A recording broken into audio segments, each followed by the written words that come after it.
एक बार फिर स्वागत है मेरे बच्चों आपका लक्ष्य यूपी बोर्ड 2024 में। और ये है डे 6। और आज के वीडियो में बच्चों हम लोग बात करेंगे वैद्युत द्विध्रुव के न्यूमेरिकल और उन बोर्ड में आए हुए प्रश्नों की जो पिछले सालों में आए हुए हैं। और रुकिए, अगर इस वीडियो तक आने से पहले आपने डे 5 नहीं देखा है तो सबसे पहले आप वीडियो को यहीं रोक दीजिए और पहले डे 5 पर जाकर इसके सारे सूत्र और इंपॉर्टेंट पॉइंट को देख लीजिए, जिससे ये वीडियो समझना आपको आसान हो। चलिए शुरू करते हैं।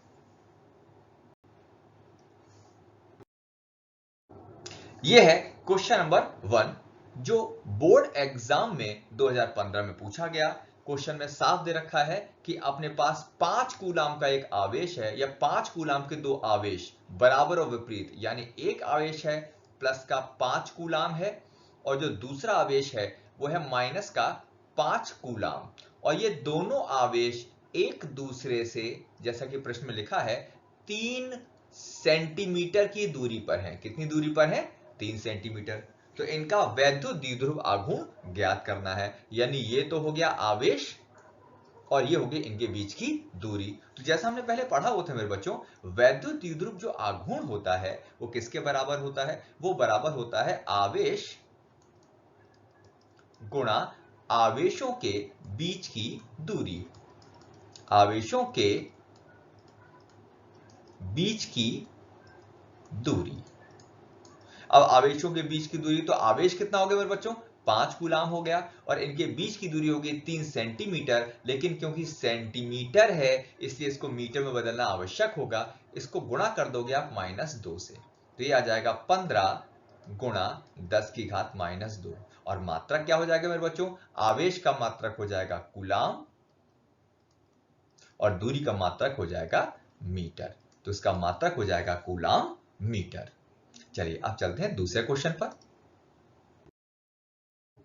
यह क्वेश्चन नंबर 2 है जो पूछा गया है 2018 में। बिल्कुल वैसा ही क्वेश्चन है। 2 माइक्रो कूलाम के, अब इस बार आवेश कितना है मेरे बच्चों? 2 माइक्रो कूलाम के आवेश है। एक 2 माइक्रो कूलाम का, विपरीत मतलब दूसरा है -2 माइक्रो कूलाम का। और ये एक दूसरे से कितनी दूरी पर रखे हुए हैं?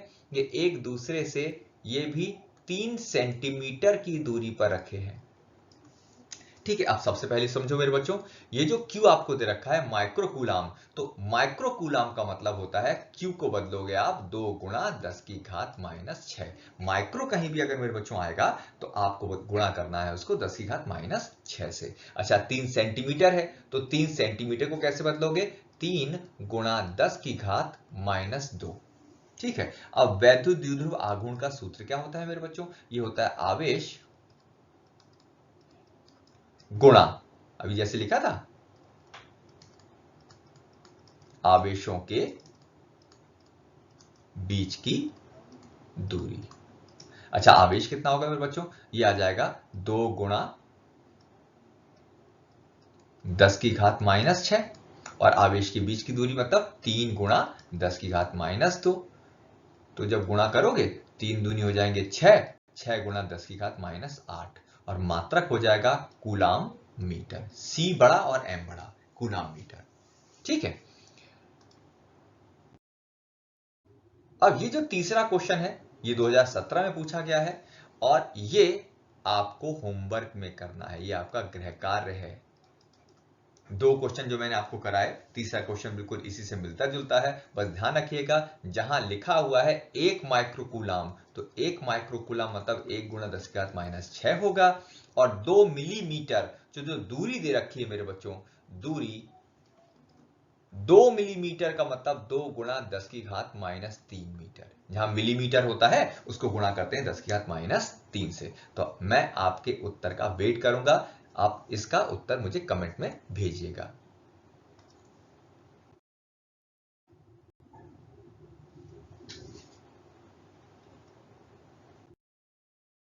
क्वेश्चन नंबर 4, ये 2009 में पूछा गया है। थ्योरेटिकल क्वेश्चन है, साफ देख सकते हैं मेरे बच्चों आप। उसमें पहले पूछा गया है कि एक वैद्युत द्विध्रुव आघूर्ण से क्या तात्पर्य है? तो आप लिखोगे, यदि 2 बराबर तथा विपरीत आवेश एक निश्चित दूरी पर रखे जाएं, एक दूसरे से निश्चित दूरी पर रखे जाएं, तो इस प्रकार का निकाय वैद्युत द्विध्रुव कहलाता है। और वैद्युत द्विध्रुव आघूर्ण से तात्पर्य क्या है कि यदि इस निकाय में आवेश, किसी एक आवेश का परिमाण और आवेशों के बीच की दूरी को गुणा किया जाए, यानी एक आवेश और दोनों आवेशों के बीच की दूरी का गुणनफल वैद्युत द्विध्रुव आघूर्ण यानी P कहलाता है। ठीक, Q मतलब आवेश और 2L होता है उनके आवेशों के बीच की दूरी, जैसा कि आपको थ्योरी में बताया भी जा चुका है, इसमें ज्यादा टाइम नहीं लगाते हैं यहां पर। अच्छा, फिर पूछा गया इसका मात्रक क्या होगा, तो मात्रक हमने लिखा, आवेश का मात्रक हो गया कूलाम और दूरी का मात्रक हो गया मीटर, तो इसका मात्रक क्या हो जाएगा, मात्रक हो जाएगा कूलाम मीटर। फिर पूछा गया कि क्या ये, अच्छा विमा भी पूछी है, विमा बता देते हैं। तो P की विमा क्या होगी मेरे बच्चों, P होता है Q इंटू 2L, यानी आवेश इंटू गुणा उसके बीच की दूरी। आवेश क्या हो जाएगा, आवेश की विमा होती है बेटा A इंटू टी।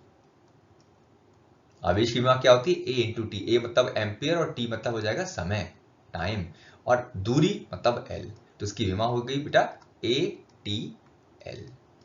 अच्छा, फिर पूछा क्या ये सदिश राशि है या अदिश राशि है, तो आपको याद रखना है मेरे बच्चों, इंपॉर्टेंट क्वेश्चन है, कई बार आया है कि वैद्युत द्विध्रुव आघूर्ण एक सदिश राशि होती है। ठीक है, अच्छा बात इसके साथ और आ जाती है कि अगर सदिश राशि होती है तो इसकी दिशा क्या होनी चाहिए, तो मेरे बच्चों इसकी जो दिशा होती है वो ऋण आवेश से धन आवेश की तरफ होती है। नेक्स्ट क्वेश्चन पर आते हैं। यह क्वेश्चन नंबर 5 जो 2019 में पूछा गया। क्या पूछा गया मेरे बच्चों कि यहां पर ध्यान से देखिए कि दो आवेश हैं। ठीक है, अब देखो इसको समझने के लिए सबसे पहले क्या करते हैं, सबसे पहले जरा x और y अक्ष समझ लीजिए। देखिए जरा, ये हो गई प्लस x अक्ष और ये हो गई माइनस x अक्ष। अच्छा, अब ध्यान से देखिए, जो ये QA वाला आवेश है, ये जो आप आवेश देख रहे हो, ये जो ये वाला है ना, ये कहां रखा हुआ है, ये 1.5 माइक्रो कूलम का आवेश है, रखा हुआ है 2,0,0 मिलीमीटर, यानी कहां रखा है, धन प्लस x अक्ष में रखा है। तो ये बिंदु ये हो गया। ठीक है, क्या है, 2 गुणा 0 मिलीमीटर, मात्रक मत भूलिएगा मिलीमीटर। यहां क्या रखा हुआ है, यहां रखा हुआ है 1.5 गुणा 10 की घात माइनस 6। अब मेरे बच्चे समझ चुके होंगे कि मैंने माइनस 6 से क्यों गुणा किया, क्योंकि माइक्रो है। अच्छा, दूसरा जो आवेश आप देख रहे हो माइनस का 1.5 माइक्रो कूलम, ये कहां रखा हुआ है, ये रखा हुआ -2,0,0, तो -2 का मतलब क्या हो गया, ऋण अक्ष की तरफ आ जाएगा, ये आ गया। ठीक, -2,0,0। यहां क्या है, यहां है माइनस का 1.5 गुणा 10 की घात -6। फिर उसने पूछा कि इस वैद्युत द्विध्रुव का आघूर्ण और दिशा बताओ, तो दिशा तो हम पहले बात कर चुके हैं। दिशा कहां से कहां होती है बेटा, ऋण आवेश से धन आवेश की तरफ होती है, तो इसकी दिशा जो होगी वो तो इस तरफ हो गई, यानी प्लस x अक्ष की तरफ। जो वैद्युत द्विध्रुव आघूर्ण की दिशा हो जाएगी वो किस तरफ हो जाएगी, वो हो जाएगी माइनस से प्लस की तरफ होती है, यानी एरो आप देख सकते हो। ठीक है, प्लस x अक्ष की तरफ। अब आ गया कि वैद्युत द्विध्रुव आघूर्ण का परिमाण क्या होगा, तो अभी मैंने सिखाया था, कहीं भी अगर किसी प्रश्न में वैद्युत द्विध्रुव आघूर्ण का आपसे परिमाण पूछा जाए तो आप गुणा कर देना आवेश को आवेशों के बीच की दूरी से।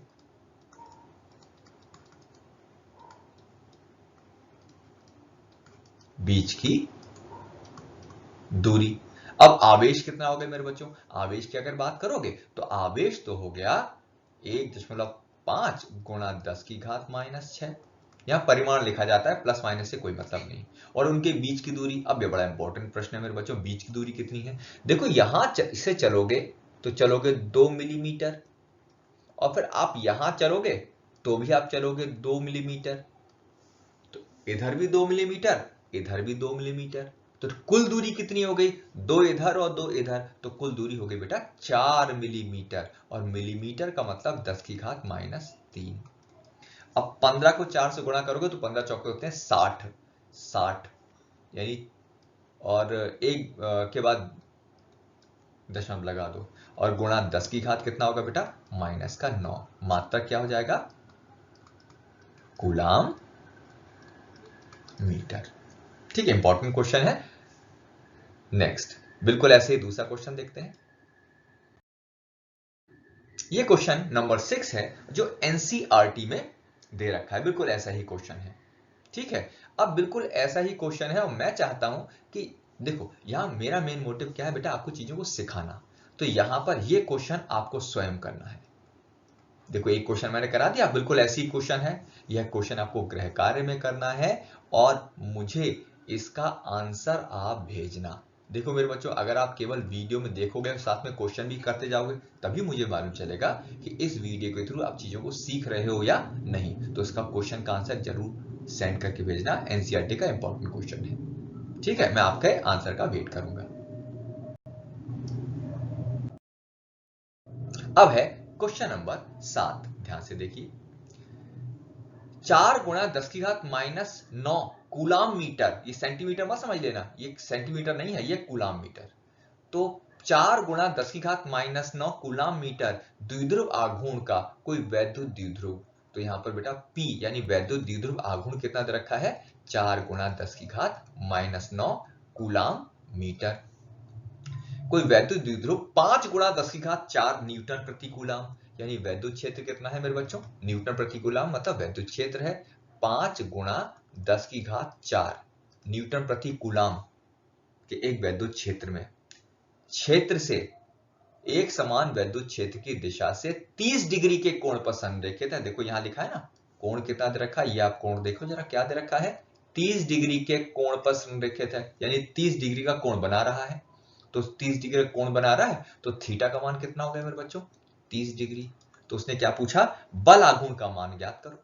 तो बेटा सबसे पहले बल आघूर्ण का सूत्र समझ लो क्या होता है। बल आघूर्ण का सूत्र होता है Pe sin थीटा, यानी टाउ बराबर क्या होगा, इसको टाउ कहते हैं, इसके सूचक को P की जगह लगा दिया आपने 4 गुणा 10 की घात -9 लगा दिया, E की जगह कितना लगा दिया 5 गुणा 10 की घात 4 लगा दिया, और साइन थीटा की जगह लगा दिया साइन 30। ठीक है, अब 4 पंजे हो गया 20 गुणा 10 की घात हो गया -5, और साइन 30 का मान होता है 1/2, 1/2 से 20 कटेगा 10 बचेगा, तो यह आया 10 गुणा 10 की घात -5, या इसको 1 गुणा 10 की घात -4। मात्रक क्या होगा, मात्रक होता है न्यूटन मीटर।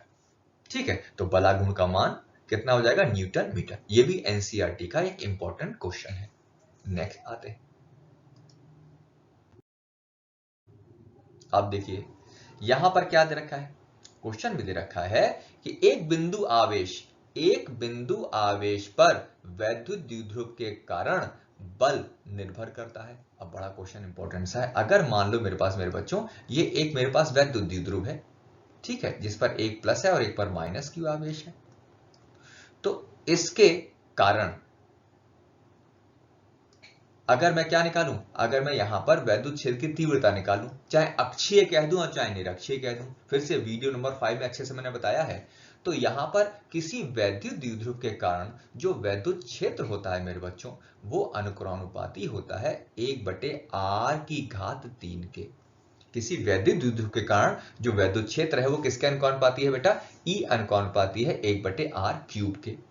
ठीक, अब उसने पूछा बल का मान कितना होगा। अब इसी जगह पर क्या करें, अगर मैं इसी जगह पर इस जगह पर जाकर कोई आवेश रख दूं, Q आवेश रख दूं, तो बल का सूत्र क्या होता है मेरे बच्चों, Q इंटू ई, यानी बल किस पर निर्भर करेगा, वैद्युत क्षेत्र की निर्भरता पर।